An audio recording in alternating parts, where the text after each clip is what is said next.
And welcome back. Continuing our conversation around developments at the South African Broadcasting Corporation. Now, the SABC has meanwhile rejected allegations by the unions that it is engaging in illegal practices with regard to the retrenchment process. And to respond to the previous interview with SABC labour unions, we're joined now by the South African Broadcasting Corporation's Chief Operations Officer, Ian Plaatjies. Mr. Plaatjies, good morning. Welcome to Morning Live. Good morning, Sakina and Leanne, and to your viewers.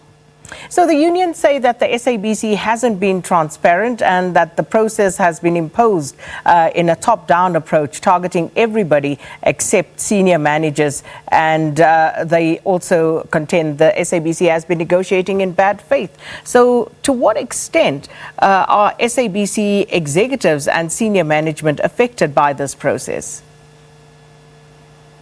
So it is across the board, so it's everyone that is affected. It's management as well as operational people as well. In fact, the unions are on record to say that the structures are bloated and we should even cut more on the management levels, which we certainly did as well. So yes, the process has been fair. Moreover, it has been a dragged out process from the union side, and they seriously neglected their responsibility of meaningfully engaging with us and providing us with alternatives. They neglected their responsibility towards their members. Instead of just having the 4 sessions over the 60 days, we had 16 sessions. Despite what they are claiming now, there were 16 sessions. 7 of that was facilitated by the CCMA.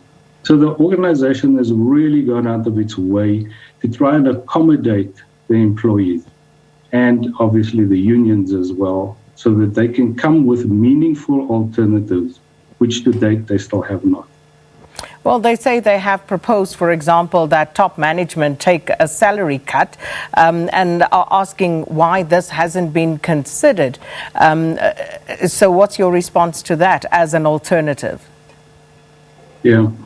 You know, we started off before the 189 going into this current financial year with a request to the unions to actually freeze or reverse the salary increases for all employees, executives right down, for this year, and they emphatically said no.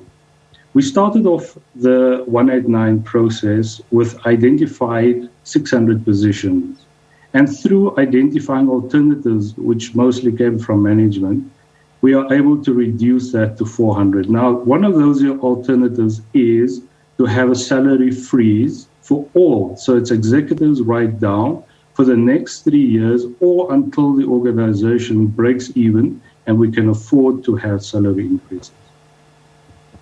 Mr. Plaatjies, staff is also, asking why the SABC is hiring again in the middle of retrenchments.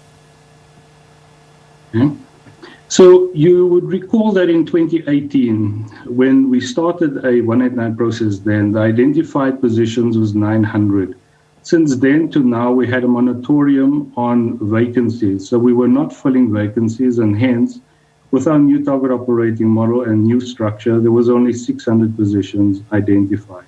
And we were able to whittle that down now to 400 positions that would be affected. And those letters have been sent out. Then there's the issue of the public service mandate, Mr. Plaatjies. There are concerns that the new proposed structures will compromise the workforce capacity. Is the SABC management satisfied that the public service mandate will not be compromised? 100%. We are a highly regulated organization. We've got to comply with the ICASA regulations, and you know that's in terms of genre as well as languages, and we are fully compliant with that. In some instances, we are even more compliant. We have no intention of ever decreasing that. In fact, we want to grow the local industry. You know that we are on record to say that our salary bill is about 43% of our total cost, and our spend on content only 20%. All other broadcasters around the world has got a reverse, where they spend 40% on content. That's where we want to get to so that we can grow the local industry.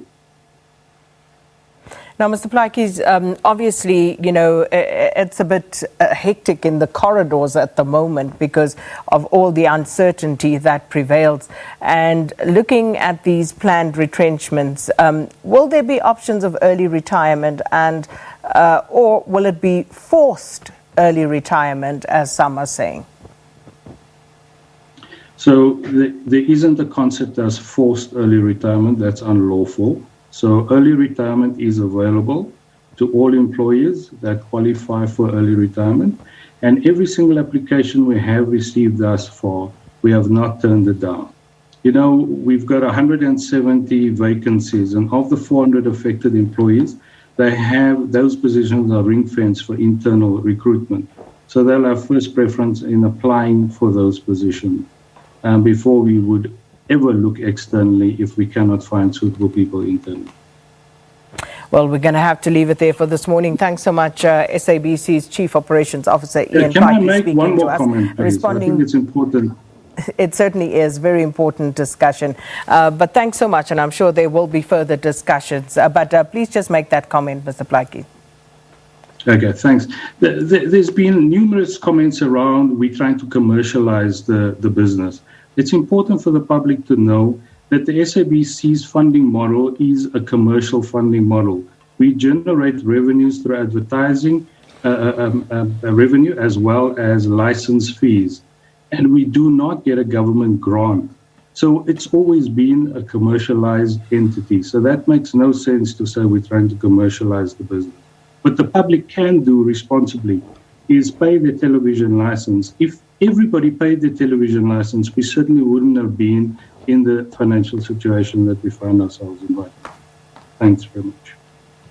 Well, we'll leave it there for this morning. Thanks so much, Ian Plaatjies, Chief Operations Officer of the SABC, joining us to respond to the unions and also talking to the intention to stall retrenchments on the side of the unions and giving the SABC side.